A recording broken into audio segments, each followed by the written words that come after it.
අයිබෝවන් ඕකේ අද ඕගොල්ලන්ට හැමෝම බලන් ඉඳිය ගොඩක් දෙනෙක් අහපු දෙයක් ගැන තමයි මම අද ඕගොල්ලන්ට මේ වීඩියෝ එකෙන් කරන්න බලාපොරොත්තු වෙන්නේ.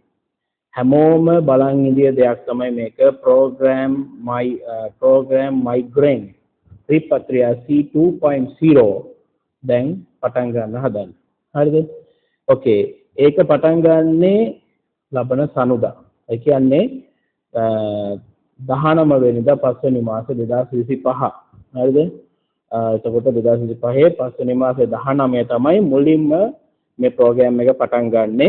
ඊට පස්සේ මේ ප්‍රෝග්‍රෑම් එක ඉවර වෙන්නේ 2026 4 වෙනි මාසේ 30. හරිද? මාස 11ක වගේ කාලයක් මේ ප්‍රෝග්‍රෑම් එක පැවැත්වෙනවා. හරි? එතකොට මේ මොකද්ද මේ ප්‍රෝග්‍රෑම් migraine Tripatriya C 2.0 කියලා කියන්නේ? හැමෝම බලාපොරොත්තු දෙයක් තමයි ෆයින් එක අඩුවට ගෙවලා ලංකාවට යන්න පුළුවන් ක්‍රමයක්.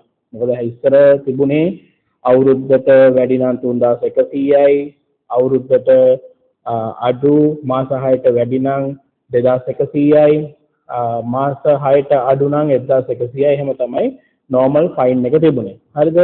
දැන් මේ ප්‍රෝග්‍රෑම් එක හරහා හැමෝටම රින්ගිට් 600ක මුදලකින් ෆයින් එක ගෙවලා ඔයගොල්ලන්ගේ රටට යන්න පුළුවන්. ඒ කියන්නේ දැන් අපි කතා කරන්නේ ගොඩක් ලංකාවේ කට්ටියට ලංකාවට යන්න රින්ගිට් 600ක් ගෙවලා ෆයින් එක ලංකාවට යන්න පුළුවන්. හරිද? එතකොට මේකේ තියෙන ප්‍රොසීඩියර් එක කොහොමද මේක වෙන්නේ? ඒ ගැන තාම කිසි දෙයක් අපි හරියට දන්නේ නැහැ. මොකද දැන්නේ ඇනවුන්ස්මන්ට් කරේ മന്ത്രി. හරි? එතකොට තාම ඉමිග්‍රේෂන් එකේ SOP process එක කොහොමද යන්නේ කියන එක ගැන තාම අපි හරියට දන්නේ නැහැ. ඒ ගැන අපි වෙනම වීඩියෝ එකක් කරනවා. හරිද? ඉතින් කවුරු හරි ලංකාවට යන්න බලාපොරොත්තු වෙමින් ඉන්නවා නම් දැන් මේ ප්‍රෝග්‍රෑම් එක හරහා ලංකාවට යන්න පුළුවන්. හරිද? පාස්පෝර්ට් නැති කට්ටිය ඉන්නවා නම් දැන්ම ඕගොල්ලන්ගේ පාස්පෝර්ට් one day පාස්පෝර්ට් එකක් හදාගන්න ලේසි වෙන්න. හරිද? මොකද ඒකට one day පාස්පෝර්ට් එකක් හදාගත්තාම ඉක්මනින් ඔයාලට ලංකාවට යන්න පුළුවන්.